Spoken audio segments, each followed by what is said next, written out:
कभी कभार sequence and series में कुछ हमारे पास इस तरीके की सीरीज़ भी आ जाती हैं जिसको इवेल्युएट करते करते हमारी काफ़ी हालत ख़राब हो जाती है। मतलब फॉर एग्जांपल जैसे इस साल के जेई मेंस में किस तरीके के क्वेश्चंस मेरे को देखने को मिले सीक्वेंस एंड सीरीज़ जैसे टॉपिक में, जो मतलब बिल्कुल ही एकदम एडवांस लेवल के हैं, जिसमें आपको मतलब पता भी नहीं चलेगा अगर आपके बेसिक कॉन्सेप्ट या फिर आपको बहुत माइन्यूट माइन्यूट जो इन्फॉर्मेशन होती हैं। जैसे कई कभार हमारे पास हमें कभी कभार बेसिक क्लास 10th के जो फॉर्मूलेज होते हैं सीक्वेंस एंड सीरीज़ में, जैसे कि सम ऑफ सीरीज़ गिवन होता है, एस एन हमें गिवन होता है, हमें उसकी मदद से nth टर्म निकालनी होती है। तो अगर ऐसी चीज़ें भी आपको नहीं बताएं तो उसके बाद ऐसी चीज़ें आपको नहीं बताए तो उसके बिना आप उन क्वेश्चंस को नहीं कर सकते। जैसे एक आधी क्वेश्चन मेरे को याद है फेमस सीक्वेंस इन सीरीज़ में थे, जिसको मैं देख भी रहा था। एक तो वो स्पेशल सीरीज़ का क्वेश्चन था ही, पर उस क्वेश्चन की खास बात ये थी कि बेसिकली उस क्वेश्चन में हमको सम ऑफ सीरीज़ गिवन था, मतलब हमें एस एन गिवन था। तो सबसे पहले तो हमें उससे टी एन निकालना था, मतलब उसकी nth टर्म निकालनी थी, उसकी एस एन टर्म गिवन थी। तो सबसे पहले तो आपको किसी भी सीरीज़ की जब एस एन गिवन हो या फिर सम ऑफ एन टर्म्स किसी भी सीरीज़ का गिवन हो, तो सबसे पहले तो आपको उसकी एस एन टर्म निकालनी आनी चाहिए। उसके बाद वो सीरीज़ बन रही थी एक स्पेशल सीरीज़, फिर आपको आना चाहिए स्पेशल सीरीज़ की कैलकुलेशन। तो कई सारे बच्चे बोल भी रहे थे टेलीग्राम पे कि अपन को स्पेशल सीरीज़ की कैलकुलेशन में काफ़ी दिक्कत होती है। तो काफ़ी दिनों के बाद ये वीडियो भी बन रही है, तो मैंने सोचा कि शुरुआत इसी से करते हैं कि जो हमारे पास स्पेशल सीरीज़ होती हैं, बेसिकली कई सारी सीरीज़ के सम जो होते हैं वो उन्हें कैलकुलेट करना थोड़ा सा टिपिकल हो जाता है कई कभार हमारे पास। तो उन्हीं तरीके की सीरीज़ के बारे में आज हम डिस्कस करेंगे और लास्ट तक बने रहना। अगर आपको सीक्वेंस एंड सीरीज़ में जो स्पेशल सीरीज़ वाला पार्ट है उसमें अगर आपको थोड़ी बहुत भी कहीं पर बची कुछ दिक्कत होगी तो वो आज आपकी सारी दिक्कत खत्म हो जाएगी। और सिंपल, अगर हम एक ही मेथड भी पकड़ें तो भी हम इस सीरीज़ वाले कॉन्सेप्ट को बिल्कुल ईजिली कनकर कर सकते हैं। तो सबसे पहले आज हम जो एग्जांपल लेते हैं या फिर जहाँ से आज हम शुरू करने की कोशिश करेंगे वो हम स्टार्ट करने की कोशिश करेंगे कि अगर कोई भी सीरीज़ अपन को दी है जिसका अपन को सम ऑफ एन टर्म गिवन है तो उसकी nth टर्म कैसे निकालें। ठीक है, तो सबसे पहले आप हेडिंग डालें getting nth term. Getting nth term कि हमको निकालनी है nth टर्म किसकी मदद से, getting nth term from sum of N terms. From sum of N term, हमें किसी भी सीरीज़ के सम का, किसी भी सीरीज़ का सम दे रखा है एन टर्म्स का। हमको सबसे पहले उसकी मदद से मान लो हमें निकालना है कि इसकी nth टर्म क्या होगी। हमें सम का सीरीज़ का सम दे रखा है बेसिकली, और हमको निकालना है कि इस सीरीज़ की nth टर्म क्या होगी। तो सबसे पहले हम कोशिश करते हैं कि इस वाले कॉन्सेप्ट को पकड़ें। जैसे हमारे पास एक इलस्ट्रेशन है, ये काफ़ी फेमस इलस्ट्रेशन भी है, आपने कई कबार इससे पहले भी इसको सॉल्व भी करा होगा।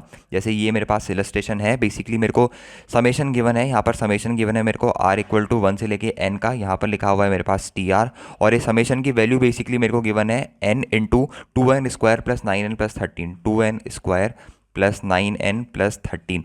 अब ये बेसिकली यहाँ पर जो समेशन लगा हुआ है ना, समेशन लगने से दिक्कत क्या हुई, ये इस सीरीज़ का या फिर जो टी आर सीरीज़ है इसके n टर्म्स का हमें सम दे रखा है बेसिकली। अब मान लो मेरे से पूछा है कि इसकी जनरल टर्म क्या होगी या फिर इसकी nth टर्म कैसे होगी, तो वो nth टर्म निकालने का जो डायरेक्टली शॉर्टकट या फिर फॉर्मूला हमारे पास जो होता है, जो आपने अपनी बेसिक क्लास 10th में भी पढ़ा होगा, तो टी आर का फॉर्मूला आप सबने पढ़ा होगा, वो होता है ये summation of S R term minus summation of S R minus 1 term. तो अगर आप ये चीज़ करते हैं तो यहाँ से आपके पास निकल के आता है टी आर एथ टर्म। अब टी आर एथ टर्म मान लो इस सीरीज़ का टी आर एथ टर्म निकालने की कोशिश करते हैं, तो वही अपन यही फॉर्मूला यूज़ करेंगे कि इस सीरीज़ का टी आर एथ टर्म मेरे पास क्या होगा, वो होगा एस आर माइनस, यहाँ पर लिख दूंगा मैं एस आर माइनस का 1।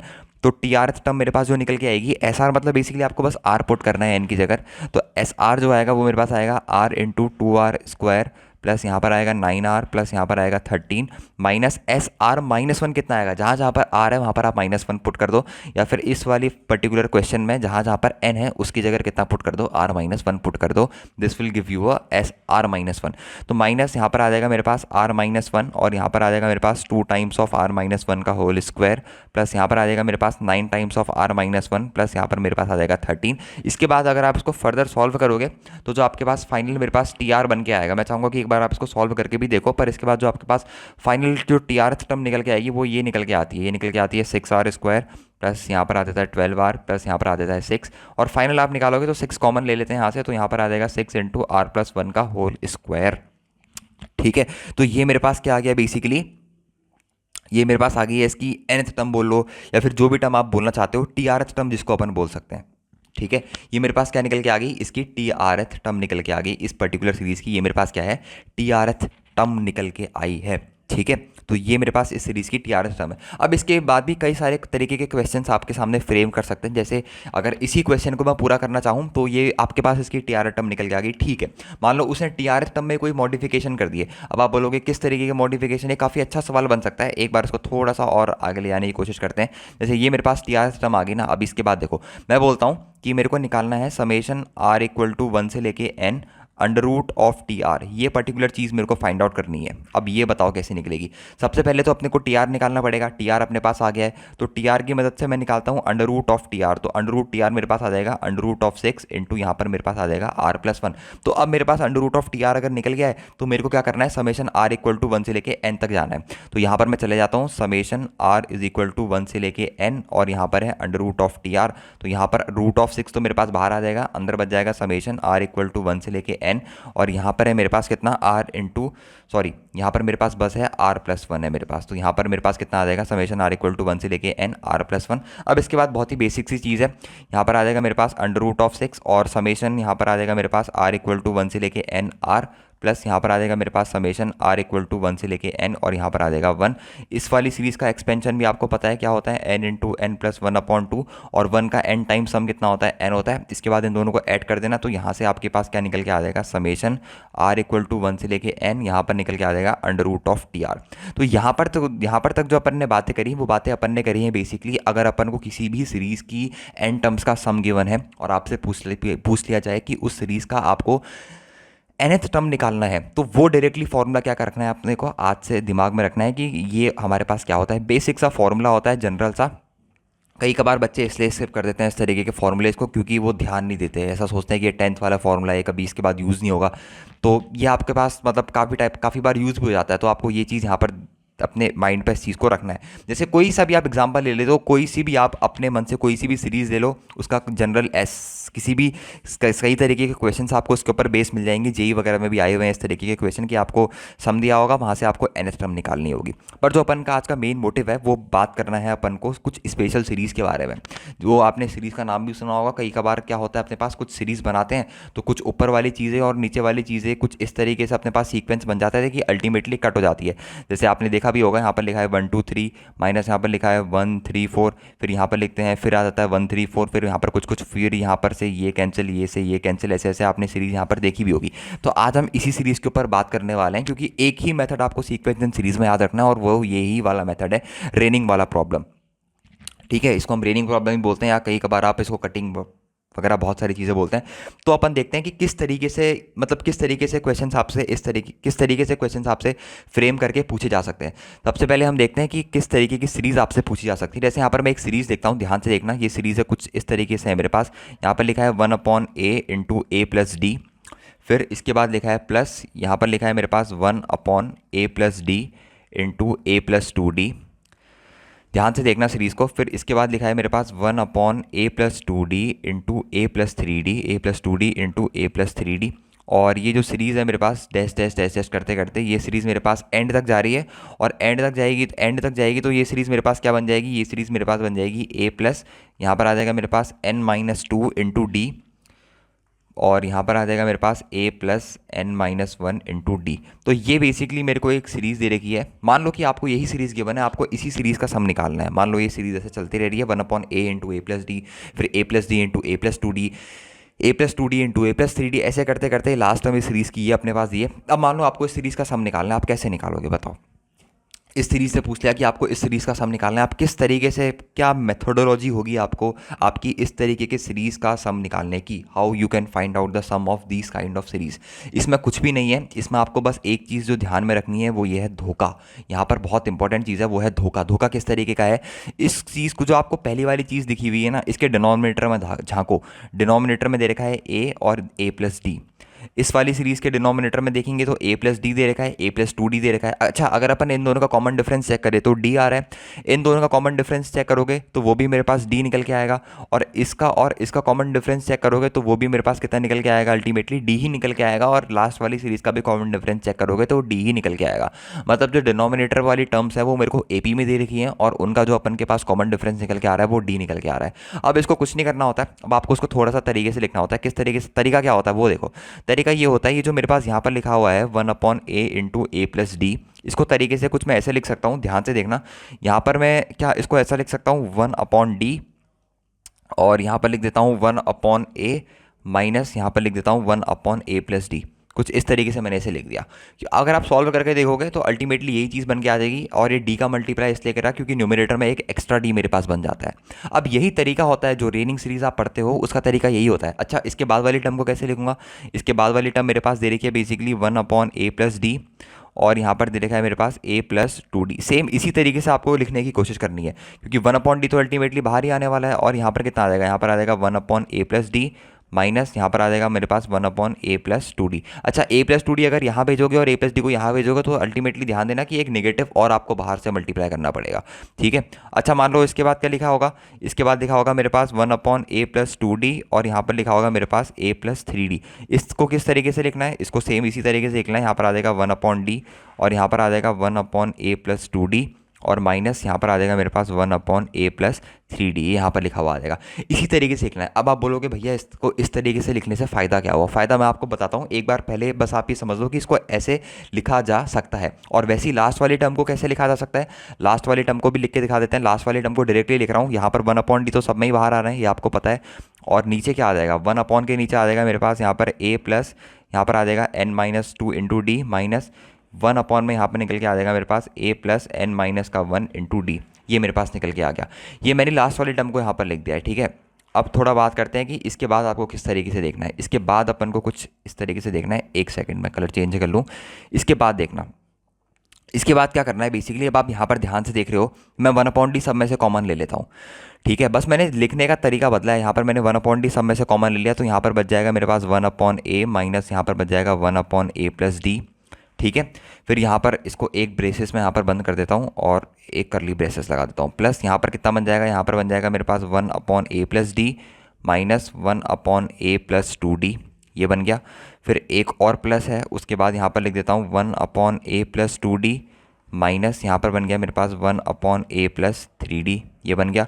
और plus dash dash dash dash करते करते जो मेरे पास लास्ट टर्म बची हुई है वहाँ पर वो भी लिख देता हूँ। वो लिखी है मेरे पास 1/a+n-2 × d माइनस यहाँ पर लिखा हुआ है मेरे पास 1/a+n-1 × d। अब इसके बाद आती है रेनिंग वाली चीज़। अब बारिश किस तरीके से करवानी है? बारिश अपन को कुछ इस तरीके से करवानी है। यहाँ पर देखो, ये सब 1/d तो मैंने बाहर निकाल लिया कॉमन। ये 1/d, ये 1/d, ये 1/d, ये 1/d मैंने सब बाहर निकाल लिया। और यहाँ पर डैश डैश करते करते ये सीरीज़ मेरी लास्ट तक जा रही है, ठीक है। अब देखो, अब यहाँ पर फ़ायदा क्या हुआ? ये जो 1/a+d लिखा है ये इससे कट जाएगा। ये 1/a+2d ये इस 1/a+2d से कट जाएगा। सेम चीज़ यहाँ पर भी हो रही है। ये चीज़ इस चीज़ से कट जाएगी, ये वाली चीज़ इस चीज़ से कट जाएगी। मतलब ये वाली चीज़ भी कहीं ना कहीं कट रही होगी। तो आपके पास चीज़ कौन सी बच रही है? मतलब ये जो पहली और लास्ट वाली, ए के पहली वाली मेरे पास 1/a बच रहा है। और 1/a के बाद यहाँ पर आपको ध्यान देने वाली चीज़ ये है कि ये जो सेकंड वाली चीज़ है ये फर्स्ट वाली चीज़ से कट रही है। जो फर्स्ट टर्म थी अपने पास ये वाली, इसकी दूसरी वाली जो चीज़ थी वो उसके बाद जो सेकंड टर्म थी उसकी पहले वाली चीज़ से कट रही थी, ठीक है। तो मतलब कहीं ना कहीं अल्टीमेटली लास्ट में मेरे पास ये टर्म भी कैंसिल आउट हो रही होगी और ये टर्म बच रही होगी। तो इस सीरीज़ का जो सम निकल के आ गया फाइनली मेरे पास, वो क्या निकल के आ गया? वो निकल के आ गया 1/d। और सबसे स्टार्टिंग में अपने पास क्या बचा? सबसे स्टार्टिंग में अपने पास बचा 1/a, बीच में मेरे पास नेगेटिव है तो नेगेटिव का यहाँ पर आपको ध्यान देना पड़ेगा। माइनस यहाँ पर निकल के आ गया मेरे पास 1/a+n-1 × d। तो ये मेरे पास इसका क्या निकल के आ गया है? सम निकल के आ गया है। अपने को अपने दिमाग में और कोई भी चीज़ दूसरी तीसरी नहीं बैठानी है, बस एक ही चीज़ अपने दिमाग में बैठा के रखनी है और वो है ये वाली चीज़। अगर आपको सीक्वेंस सीरीज़ में ये चीज़ समझनी है कि किस तरीके से अपने पास सीरीज़ सॉल्व होती है, और अपन सारी सीरीज़ को कहीं ना कहीं लाके इसी पॉइंट पर कन्वर्ट कराते हैं। कोई भी कितनी भी बड़ी क्यों ना सीरीज़ हो, हम यही कोशिश करते हैं कि इस तरीके की सीरीज़ उसमें फॉर्म हो, अपन कैंसिलेशन करें और फाइनल रिजल्ट तक ईजिली पहुँचे। तो ये वाली जो सीरीज़ है ना, ये अपने दिमाग में हमेशा बैठा के रखना। और जो लिखने का तरीका है यही चीज़ आपने पार्शियल फ्रैक्शन में भी सीखी होगी। जैसे अपन से जब बोला करते थे इंटीग्रेशन ऑफ अपन को निकालना है dx/x² + x, तो अपन इसे कैसे लिखते थे? अपन इसे लिखते थे इंटीग्रेशन ऑफ dx अपन यहाँ पर लिखते थे x × x+1। यहाँ पर अपन कोई पार्शियल फ्रैक्शन थोड़ी पुट करते थे। अगर आप यहाँ पर पार्शियल फ्रैक्शन पुट कर रहे हो तो आप ऑब्वियसली बात है अपने टाइम को और ज़्यादा बढ़ा रहे हो। अब इसको लिखने का तरीका क्या था? इसको अपन किस तरीके से लिखते थे? इसको अपन लिखते थे 1/x माइनस यहाँ पर लिखते थे 1/x+1। अब इसको अलग अलग करके इंटीग्रेट कर दो, यहाँ पर आपसे डायरेक्ट रिजल्ट आपके पास निकल के आ जाएगा। तो ये सारी चीज़ें अपन इंटीग्रेशन में भी करते हैं। तो कॉन्सेप्ट तो एक ही है ना, आप चाहे वहाँ से उठा के लाओ या फिर यहाँ से समझो, कॉन्सेप्ट एक ही है। बस वो लिखने का नज़रिया आपका अलग अलग होना चाहिए, बाकी सब अपने पास कॉन्सेप्ट एक ही है। अब इसके बेस पर कुछ क्वेश्चन आपसे किस तरीके से पूछे जा सकते हैं। मान लो कि कुछ इस तरीके की सीरीज़ आपसे पूछी जाए। किस तरीके की सीरीज़, एक सेकेंड जरा कलर चेंज कर लेता हूँ। ये इस तरीके की सीरीज़ आपसे पूछी जाए, मान लो आपसे पूछ लिया है, कोई भी आप ले सकते हो जनरलाइज टर्म जिसमें आपको इजीली बन जाए। यहाँ पर आपसे पूछ लिया 1/1 × 2 पूछ लिया, फिर यहाँ पर पूछ लिया +1/2 × 3, प्लस यहाँ पर पूछ लिया 1/3 × 4, plus dash dash dash dash करते करते यहाँ पर जो फाइनल अपने पास पूछा वो कितना जाएगा, यहाँ पर चले जाएगा 1/n × n+1। ये अपन से पूछ लिया है, ठीक है। सबसे पहले क्या काम है, अपन को निकालना है sum of N term of the series. ये एक सीरीज है, इसके एन टर्म्स का सम आपको निकालना है। सबसे बेसिक और सबसे फंडामेंटल क्वेश्चन है, ये आप आराम से कर सकते हो। अगर आप इसको रेनिंग वाले मेथड से नहीं भी करोगे तो भी इस सीरीज को सॉल्व करने के बहुत सारे मेथड आपके पास अवेलेबल रहते हैं, ठीक है। अभी तो अपन मेथड नंबर 1 पढ़ रहे हैं, यहाँ पर ऊपर आप डाल भी लो। अगर आप अपनी नोटबुक में नोट कर रहे हो तो डाल भी सकते हो। Basically this is method number 1। तो ये अपने पास सीरीज अपन को बेसिकली दे रखी है। अब इसे किस तरीके से सॉल्व करना है, ध्यान से समझना बच्चों। इसको आप किस तरीके से सॉल्व कर सकते हो, इसको अपन कुछ इस तरीके से सॉल्व करेंगे। सबसे पहले तो उसकी जनरल टर्म लिखनी है, अपन को निकालना है ना सम ऑफ एन टर्म्स। तो कभी भी सम ऑफ एन टर्म्स आपसे पूछा जाए तो first step is to write the general term या फिर nth टर्म। इस सीरीज का nth टर्म या फिर trth टर्म मेरे पास क्या होगा, इस सीरीज का trth टर्म जो होगा वो होगा मेरे पास 1/r × r+1। अभी तो बेसिक सी सीरीज है, तो आप कोई भी बच्चा इसका आराम से इसका SRH या फिर TRH या फिर जनरल टर्म nth टर्म लिख सकता है। अब मैंने आपको बताया था, ये देख के आपकी आंखें एकदम बह गई होंगी, बिल्कुल आपको समझ में आ गया होगा कि ये सीरीज अपन ने पहले से कर रखी है, ये सिर्फ एक धोखा है। इस धोखे को आपको कुछ इस तरीके से लिखना है 1/r - 1/r+1। और जहाँ पर आपने ये लिखा वहाँ पर आपको समझ में आ गया कि इसमें आप लगा देना है समेशन। समेशन कहाँ से कहाँ, r = 1 से लेके n, यहाँ से tr। अब आप इसमें एक एक करके वैल्यू पुट करके देखो, या फिर ऐसे कर लो, समेशन r = 1 से लेके n, यहाँ पर लिखा हुआ है मेरे पास 1/r माइनस यहाँ पर लिखा हुआ है मेरे पास 1/r+1, ठीक। अब इसको किस तरीके से सॉल्व करना है, इसको कुछ इस तरीके से सॉल्व करना है, एक एक करके वैल्यू पुट करके देखो। सबसे पहले r को 1 रखो तो यहाँ पर आ जाएगा 1 - 1/2, यही चीज़ निकल के आएगा, प्लस, या फिर एक काम करते हैं ना, इसी के नीचे लिखते हैं, वो आपको ज़्यादा बेहतर समझ में आएगा। एक काम करते हैं, इसी के नीचे लिखना अपन शुरू करते हैं। सबसे पहले r को 1 रखो तो यहाँ पर आ जाएगा 1 - 1/2, फिर r को 2 रखो तो यहाँ पर आ जाएगा 1/2 माइनस का 1/3, फिर r को 3 रख दो 1/3 माइनस का 1/4, फिर dot dot dot dot dot करते करते r को n रखोगे तो यहाँ पर आ जाएगा 1/n माइनस का 1/n+1। अब देखो कौन कौन सी चीज़ किस किस से कट रही है। ये जो 1/2 है इससे कट रहा है, 1/3 इससे कट रहा है, मतलब 1/4 भी कहीं ना कहीं कट रहा होगा, ऑब्वियस सी बात है ये सब। तो मतलब ये वाली चीज़ भी कहीं ना कहीं मेरे पास कट रही होगी, समझ में आया। ये जो दूसरी टर्म है इससे कट रही है, और ये वाली टर्म जो है वो इससे कट रही है, ये वाली टर्म जो है वो इससे कट रही है, ये वाली इससे, ये वाली इससे, लास्ट तक कहीं ना कहीं सारी चीज़ें कटते रह रही हैं। तो मतलब क्या कहने का मतलब ये है कि एक मेरे पास 1 बच गया है और मेरे पास 1/n+1 बच गया है। तो डायरेक्टली इस सीरीज़ का आंसर मेरे पास कितना निकल के आ जाएगा, वो निकल के आ जाएगा 1 - 1/n+1। ये मेरे पास इस सीरीज़ का आंसर निकल के आ गया। अब इसमें वेरिएशंस किस तरीके की हो सकती है, मैं बताता हूँ वेरिएशन किस तरीके की हो सकती है। एक और क्वेश्चन ले लेते हैं, फिर इस वीडियो को एंड करते हैं। बाकी आपको अच्छी लग रही होंगी, आपको समझ में आ रहा होगा सीक्वेंस एंड सीरीज़, तो प्लीज़ कमेंट करना। मैंने बस ट्रायल के लिए ऐसे डाला ताकि इसके बाद मैं और डालने वाला हूँ वैसे सीक्वेंस एंड सीरीज़ पर। आपको कोई और टॉपिक में दिक्कत होगी तो वो भी बताना, नहीं तो अपन जैसे आप बोलोगे इस सीरीज़ को कंटिन्यू रखना है तो यही सीरीज़ को अपन कंटिन्यू रखेंगे। जैसे एक और थोड़ी सी आपके साथ जनरल टर्म के साथ छेड़खानी करते हैं, शायद आप पकड़ लोगे क्या छेड़खानी करी है। अपन ने बोल दिया, अपन से बोल दिया 1/1 × 3, प्लस यहाँ पर लिख दिया है 1/3 × 5, प्लस फिर यहाँ पर लिख दिया है 1/5 × 7, plus dash dash dash dash करते करते लास्ट टर्म भी आपको पता चली गई होगी। छोड़ो, लास्ट टर्म यहीं लिखते हैं, थोड़ा सा और सवाल को इंटरेस्टिंग बनाते हैं। डैश डैश करते करते ये मेरे पास ऐसी लास्ट तक जा रही है। अपन से बोला है find the sum of N terms of this series. इस सीरीज के एन टर्म्स का सम मेरे को निकालना है। अब सबसे पहला काम है कि देखना कि क्या बन रही है बेसिकली ये सीरीज़, मतलब इसकी जनरल टर्म क्या है या फिर इसकी एसेंट टर्म क्या है। सबसे पहला काम आपके पास होना चाहिए इसकी जनरल या फिर इसकी एसेंट टर्म्स, टीआरएच टर्म को डिटरमाइन करना। यहाँ पर लिख रखा है भैया ने 1, फिर 3 तो फिर 5, मतलब ऑड में ही कहानी चल रही है ना। और अपन को पता है ऑड में एक छोटा और एक बड़ा चाहिए होता है। कभी भी अपन से ध्यान रखना, कभी भी ऐसा अपन के पास लिखा हो ना 1,3, 5, 7 डैश डैश डैश करते करते, तो इसके लिए तो अपन यूज़ करते हैं कौन सा वाला मेथड, 2r+1 वाला मेथड। ये यूज़ करते हैं। r को 0 रखा तो 1 आएगा, r को 1 रखा तो 3 आएगा, r को 2 रखा तो 5 आएगा, r को 3 रखा तो 7 आएगा।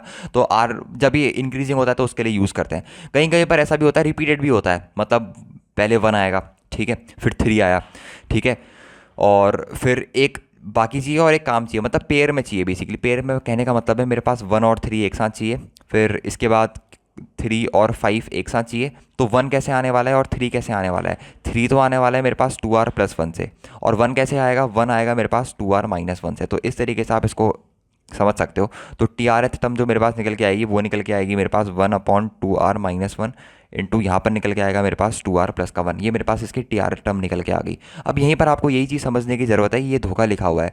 धोखा कुछ इस सेंस में लिखा हुआ है, इसको आपको कुछ इस तरीके से लिखना है। किस तरीके से लिखना है? यहाँ पर मैं लिखूंगा 1/2r-1 माइनस यहाँ पर लिखूंगा मैं 1/2r+1। अब जब आप इसे सॉल्व करोगे ना, तो यहाँ पर एक ऊपर 2 बच रहा होगा मेरे पास। करके देखो, मेरे से मत पूछो, करके देखो। तो ऊपर एक 2 बच रहा होगा आपके पास, तो उस 2 को कंपनसेट करने के लिए यहाँ पर मैं 1/2 पुट कर देता हूँ। बस अब आपको पता है, ये तो बिल्कुल इजी वाला सवाल बन गया। अब अपन को लगाना है समेशन r=1 से लेके n, और यहाँ पर लिखा हुआ है अपने पास टी आर एथ टर्म। तो टी आर एथ टर्म क्या है? यहाँ पर लिख दोगे 1/2। अब एक एक करके r को 1 डालो सबसे पहले इसमें। जब आप r को 1 डालोगे तो यहाँ पर आ जाएगा 1 माइनस का 1/3। ठीक है, अब r को 2 डालो। r को 2 डालोगे तो यहाँ पर आ जाएगा 1/3 माइनस का यहाँ पर आ जाएगा 1/5। r को 3 डालो, r को 3 डाल के आ जाएगा यहाँ पर 1/5 माइनस का 1/7। ये बीच में सब प्लस है, ये मत सोचना कि बीच में माइनस है। और लास्ट टर्म अगर आपको निकालनी है तो लास्ट टर्म के लिए आपको n डालना पड़ेगा, जिसके लिए आ जाएगा यहाँ पर 1/2n-1 माइनस यहाँ पर आ जाएगा 1/2n+1। अब देखो कैसे कट रहा है और सीक्वेंस क्या है कटने का। ये 1/3 इस 1/3 से, 1/5 इस 1/5 से कट रहा है, और ये मतलब ये सब करते रहेगा, और 2n-1 भी कट जाएगा। तो फाइनली एक मेरे पास 1 बचा और एक मेरे पास 2n+1 बचा, और बीच में साइन है इसका नेगेटिव का। तो फाइनल आंसर जो आ जाएगा वो निकल के आ जाएगा 1/2 1 माइनस 1/2n+1। डायरेक्ट आपके पास इसका आंसर निकल के आ गया। इसी सवाल को करने के और तरीके भी होते हैं, पर ये वाला जो तरीका है आपके पास बेस्ट तरीका है। और अगर आपको इसी फ्लो में कई और वीडियो भी चाहिए, क्योंकि अपने पास बहुत सारे मेथड्स हैं सीक्वेंस सीरीज को सॉल्व करने के लिए, पर मैं चाह रहा हूँ कि अगर आपके पास एक मेथड पकड़ लो तो उसी मेथड में बाकी बार आप काम कर सकते हो। ये नहीं कि हो कि अपन को बार बार दूसरा तीसरा मेथड पकड़ने की जरूरत पड़ रही है, अलग अलग मेथड। मैं चाहता हूँ कि यही मेथड पकड़ें और इसी मेथड में काम करें। तो अगर आपको वीडियो अच्छी लग रही है तो कमेंट सेक्शन में बताना कि आपको इसके और भी पार्ट चाहिए नहीं चाहिए। आज की वीडियो में इतना ही रखते हैं, मिलते हैं नेक्स्ट वीडियो में। Okay bye.